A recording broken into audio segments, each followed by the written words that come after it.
जय हिंद दोस्तों, आज संडे, आज एक बड़ा वीडियो जिस पे मैं बात करूंगा कि केंद्रीय कर्मचारी, अर्धसैनिक बल और सैनिक बल और सभी पेंशनर्स के लिए कौन से लंबित मामले हैं और सरकार उन पर कब क्या कर रही है, विचार क्या है, लेटेस्ट अपडेट बिल्कुल खबर के साथ।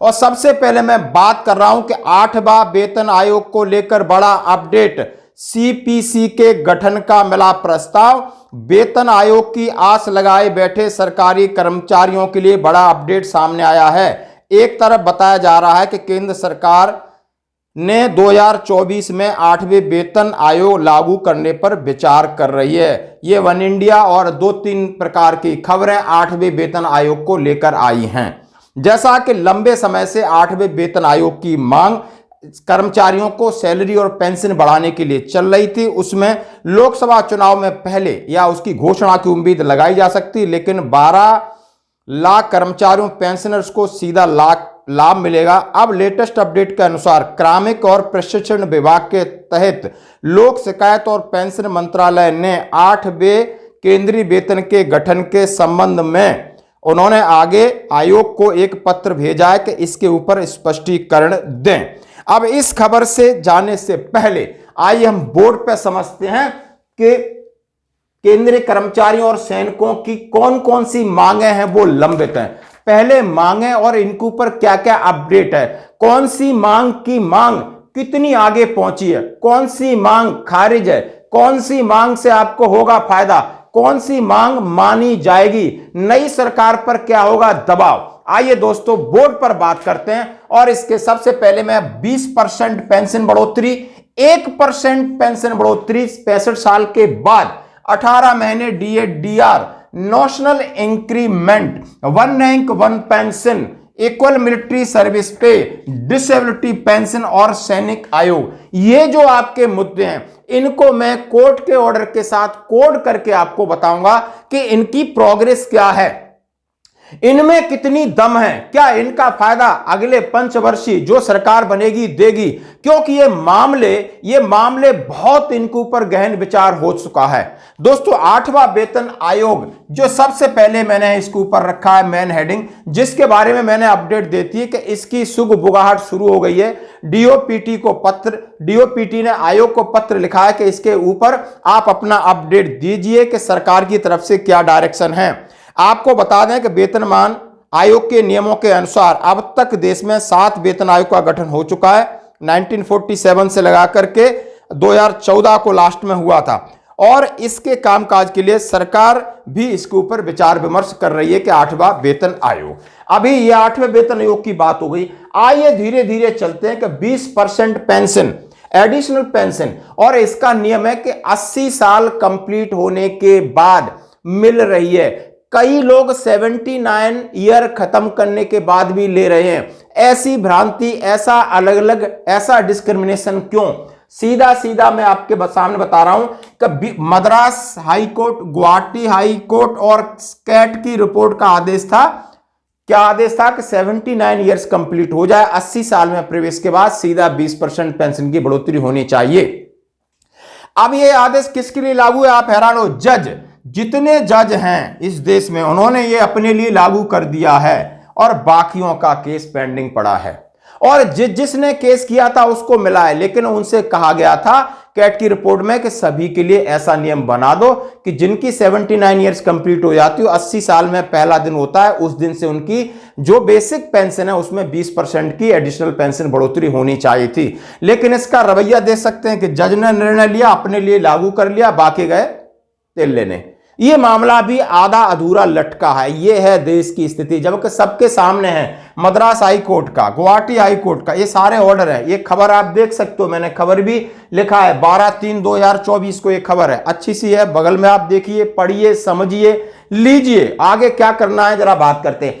अब है कि 1% पेंशन की बढ़ोतरी आफ्टर 65 ईयर्स, जब आप 65 साल के हो जाते हो तो आपकी सीधा 5% पेंशन बढ़ जानी चाहिए था। 70 पे 10 होनी चाहिए, 75 पे 15 और 80 पे 20। यानी ये फॉर्मूला, ये भी एक आपका प्रस्ताव है और ये प्रस्ताव संसदीय समिति की सिफारिश, और ये आप खबर दे सकते हो, इसका भी डेट लिखा है जनवरी में, वित्त सिफारिश हो गई है और पूरा बना करके वित्त मंत्रालय को भेज दिया है। वित्त मंत्रालय ने पेंशन मंत्रालय को डाटा इकट्ठा करने के लिए बोला है कि कितने पेंशनर हैं और कितना बोझ पड़ेगा। और यह नियम 65 साल के बाद 5% बढ़ोतरी का हिमाचल प्रदेश में लागू है दोस्तों, हिमाचल प्रदेश में लागू। और इस नियम के ऊपर डाटा कलेक्शन किया जा रहा है और वित्त मंत्रालय अपना वित्तीय बोझ के हिसाब से शांतिपूर्ण इस मामले को लंबा खींचे जा रहा है। लेकिन संसदीय समिति की कोर्ट के आदेश है कि नहीं, जब ये 80 साल में 20% है तो एक मतलब आप समझ सकते हो 60 साल के बाद 1%, 62 पे 2, 63 पे 3, 64 पे 4, 65 पे 5 और 60 साल से 80 तक 20 ऑलरेडी बढ़ जाए तो 1-1% की बढ़ोतरी भी, वार्षिक बढ़ोतरी का भी प्रस्ताव दोनों में से क्या मंजूर हो रहा है। लेकिन मामला कहां तक पहुंचा है आप ये देख सकते हो दोस्तों। अब मैं बात करूंगा 18 महीने डीए डीआर का एरियर, जैसा कि कोरोना पीरियड में गया था। इसके लिए जितने केंद्रीय कर्मचारी के संगठन है वित्त मंत्रालय के पास भेजा था। 27 जनवरी 2024 की लेटेस्ट अपडेट है कि उन्होंने कहा है कि अभी वित्तीय बोझ है, इसके ऊपर हम कुछ भी नहीं डिसीजन ले सकते। तो यह मामला लगभग कभी भी इससे उम्मीद नहीं कर सकते। अब आते हैं दोस्तों नेशनल इंक्रीमेंट, जैसा कि कितनी बड़ी अनियमितता थी इस देश के अंदर कि एक कोई भी बंदा केंद्रीय कर्मचारी वो 30 जून को रिटायर्ड हो रहा है और 1 जुलाई को उसको इंक्रीमेंट नहीं मिल रहा था। इसी तरह 30 दिसंबर को रिटायर्ड हो रहा है, 1 जनवरी को उसको नेशनल इंक्रीमेंट नहीं मिल रहा था। लेकिन मामला कोर्टों द्वारा कई केस, कई पिटीशन, कईयों ने पैसे खर्च किए लेकिन उनको फायदा नहीं मिला। तब सुप्रीम कोर्ट का आदेश 11/4/2023 को निकला कि जो लोग इस तारीख से या आगे रिटायर हो जाएंगे तो उन्हें नेशनल इंक्रीमेंट का फायदा मिलेगा। तो ये लड़ाई लड़ी गई लेकिन फायदा हुआ, किसी को भी हुआ लेकिन हुआ, हमारे आने वाले आगे जनरेशन को फायदा हुआ। तो ये मामला किल हो चुका है, अब आगे इसके ऊपर कोई विचार नहीं। अब आ जाते हैं सैनिकों के मुद्दे, 1 रैंक 1 पेंशन के मुद्दे, जिसमें इतनी ज्यादा विसंगति है, इतनी ज्यादा कि एक स्पेशल एक वीडियो बना रहा हूं।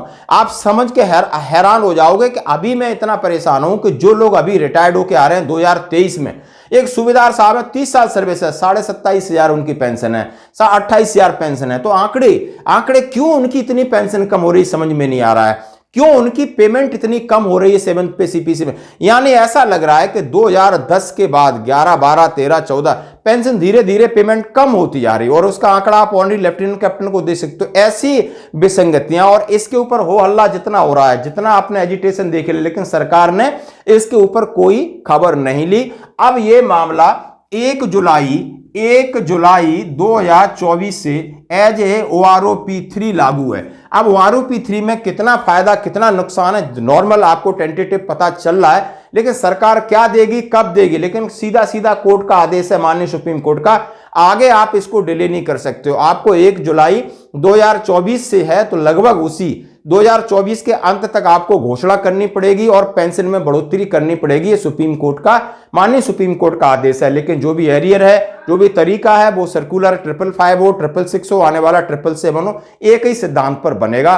और इसमें इतना है कि PMR को नहीं मिलेगा, ये हमने आपसे बात कर लिया। इक्वल मिलिट्री सर्विस पे ये फौज का एक अलग मामला है जो 2018 से कोर्ट में अटका था और इसके लिए अपडेट यदि मैं आपके जानना चाहते हो तो सीधी अपडेट ये है कि पहले रक्षा मंत्रालय ने और जनरल रावत साहब ने इसकी पहल की थी, कम से कम जेसीओ की कैटेगराइज को अलग किया जाए और 10,500 कर दिया जाए। वो मामला पूरा बन गया था लेकिन वित्त मंत्रालय ने फाइनेंस वर्डन की, उन्होंने बोला कितने करोड़ का वर्डन आएगा, हमारे पास पैसा नहीं है, और उन्होंने पे कमीशन के ऊपर डाल दिया कि 6th पे कमीशन की जो रिपोर्ट है हम उसी के हिसाब से काम करेंगे। जब MSP लागू हुई थी हम कोई पंगा नहीं लेना चाहते, जानबूझ के बोझ नहीं लेना चाहते, और ये उनके ऊपर पल्ले में झाड़ दिया था। और उसके अगेंस्ट में हम माननीय दिल्ली हाई कोर्ट में केस लगा हुआ है। आप समझ रहे हो कितनी तरीके की कभी बेंच बदल रही है। बहुत सारे हमारे सैनिक संगठन इसमें लगातार प्रयास कर रहे हैं और इसकी अगली हियरिंग 2 मई को है, यानी 2 मई को है, नेक्स्ट मंथ में। डिसेबिलिटी पेंशन आप समझ सकते हो सितंबर 2023 से डिसेबिलिटी पेंशन के नियम बदल गए हैं और आप देख रहे हो बहुत सारे डिसेबिलिटी पेंशन के केस हैं जो AFT में जो सैंक्शन होकर MOD में लटके, उनकी रिट पिटीशन हाई कोर्ट में डाल दी। मतलब सरकार देने के पक्ष में नहीं है। और सैनिक आयोग बनेगा तो सैनिकों के मुद्दे, सैनिक आयोग के लिए कि कोई परवाह नहीं है सरकार को, कोई दबाव नहीं है सरकार को, कोई वोट बैंक नहीं है। क्यों? हमारे अंदर कोई यूनिटी नहीं है। तो दोस्तों ये थे अपडेट, आपको जानना है, एज ए पेंशनर आपको जानना जरूरी है, क्योंकि कल आपको रोड पर आना है, कल आपको सड़कों पे आना है। आप ये सोच रहे हो कि नहीं, आपको रोड और सड़कों और कोर्ट पे दरवाजे खटखटाने, तो ये आपके मुद्दे आधे अधूरे लटके भटके हैं, इनको सही रास्ते पे लाना है तो इसके लिए संघर्ष जरूरी है। और संघर्ष बिना त्याग और बिना कष्ट के नहीं होगा, इसके लिए आपको मेंटली तैयार रहना होगा। सबसे पहले यही अपील है कि सब आप लोग यूनाइटेड हो जाओ, यूनिटी हो जाओ, और अपने जो भी आपके मतभेद हैं उनको हटा करके आप एक अच्छी आइडियोलॉजी के साथ आपको सरकार पर दबाव बनाना पड़ेगा। नहीं तो दोस्तों, इन मुद्दों को लेकर कांग्रेस थोड़ी मुखर हुई है, उनके कर्नल रोहित चौधरी साहब ले रहे, जैसे ये सत्ता में आएगी ये भी सब भूल जाएंगे। दबाव बहुत जरूरी है। धन्यवाद दोस्तों।